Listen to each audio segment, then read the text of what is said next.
Fíjese que un grupo de mujeres que colaboraron en la construcción de la Carta Magna de la Ciudad de México coincidieron en que sería buena idea que el gobierno de la ciudad estuviera a cargo también de una mujer.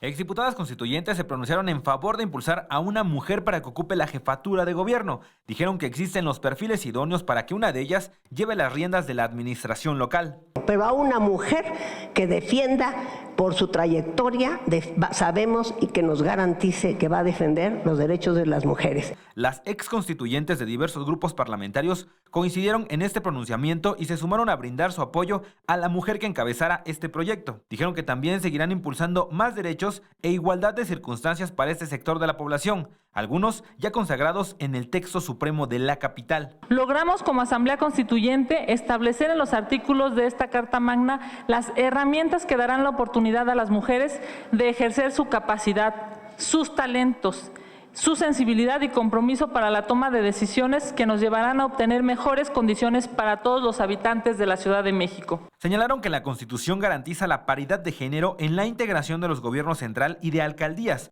así como en los organismos autónomos. De igual forma, se crearon nuevos derechos y otros más se ampliaron. El reconocimiento de las familias en plural, que también era muy importante.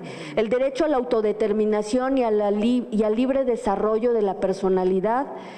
El derecho a la vida libre de violencia, el derecho a la identidad, no solamente para personas transexuales y transgéneros, sino también para personas migrantes, para personas indígenas. Sergio Villanueva en las imágenes, Edwin Hernández, 21 Noticias.